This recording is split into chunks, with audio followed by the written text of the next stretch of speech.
Hectic.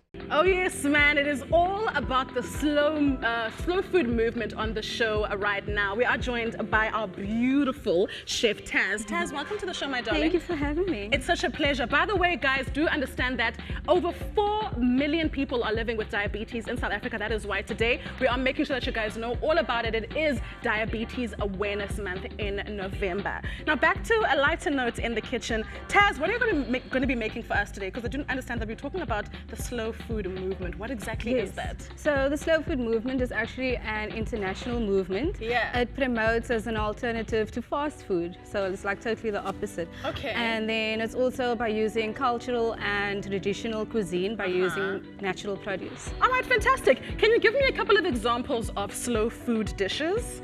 Okay, so I'll start off with like seasonal fruit and vegetables. Yeah. The things that we have in Cape Town would be like your curries, biryanis, boboties, those type of things. And then the prepared slow food would be stuff that you can buy in shops. It'd be like your cheese, bread, preserves, and basically anything that would approve to a healthy and fair lifestyle.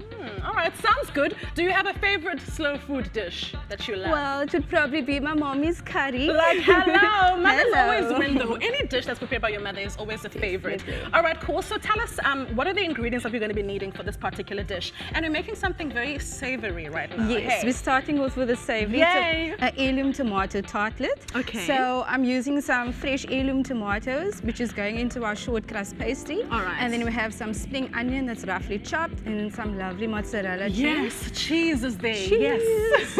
And then we'll be bringing it all together with an egg custard. That is just some eggs and cream, and then garnishing it off with some wild rockets. All right, fantastic. So we can buy the pastry at the store, hey? Sure. We can just do that and just put that there for our beautiful. All right, cool. And then we're also going to be making a sweet dish a little bit later on, right? Yes, we will. Which is going to be so perfect for our tea party, right? Are we going to be having that when we're having our tea party? Yes, definitely. All right, cool. So what are we going to be making for that? Okay, so basically it's a plum and puff pastry little rose. Yummy! It actually looks like a rose. So Yeah. I have my puff pastry that you can also buy at the shop. Okay. Some fresh plums, which are in season right now in summer. Yes, darling. And then just some egg wash to bind the pastry together, Yeah. and then some vanilla sugar to preserve the plums. Ah. And then some ready-made custard and icing sugar just to garnish it. Make it look pretty. Amazing. It's going to be delicious. I can't wait to taste that. But you can start making our savory dish in the meantime. Hectic. Darling, how far are you in the kitchen? What is left for us to do? Okay, so all that's left for us to do is the sweet treat that we made, that we're Yeah. busy preparing. So all we need to do is roll out the puff pastry, your bought-in puff pastry, and then cut them into little 5 to 6 centimeter strips, and then egg wash them. And then I've also got the ready-made Before plums. you move over to your plums, this looks beautiful, by the way. So you have to show us how you got it into that shape. Yeah, sure. Yeah, amazing. Okay, so I you have to just first took cut some your plums. plums Okay. that I've sliced up, obviously, and Yeah. then I just tossed them in some sugar that's flavored with some vanilla.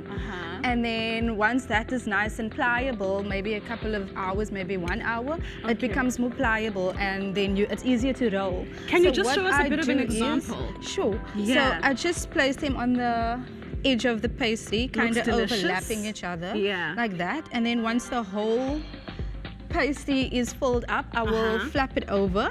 Okay. And then it ends up looking like that, and I just like pinch that down and a you bit. just push it down. Yes. Nice and So easy. what I do with that is I would just roll them up starting from the edge. Yeah. Roll them up like that. All right, fantastic. And then you'll see it just transformed into a little plum rose. Oh, and then pinch it close right wow. there. Brilliant. And then it goes into the cupcake. All right, fantastic. Very, very quick. Yes, All right, we're going to very catch up with you in just a bit, my darling. Hectic. That's right, guys. Before we get into the feasting part of things, remember that November is National Diabetes Awareness Month. So remember to just make healthier decisions when you're making your food choices and that type of thing. Remember, a healthy body equals to a healthy mind. So remember to keep it nice and healthy. All right, Taz, you are done. Yes, with I'm the dish. officially done. Yes, it looks amazing. Any more finishing touches that you need to add, or is this it? Well, I've just got some icing sugar to just dust over them. Okay, all right. And then if you'd like, you can get some yummy custard and then serve that with them. And then Okay, you can voila. serve that dish with custard. Yes, of All right. course. And Sounds then I'm cool. just finishing off the little tomato tartlets with some rocket or mixed leaves or something like just that. to add that bouginess to the dish. Bougie. Thank you so much, guys. We are going to be tasting in just a bit, so please be sure to stick around. Remember, we're having our tea party right after this commercial break. We're going to go for a quick commercial break. Remember to keep the conversation going on Facebook and Twitter. Keep calm 99. We'll see you right after this. Yes, we can. Hectic.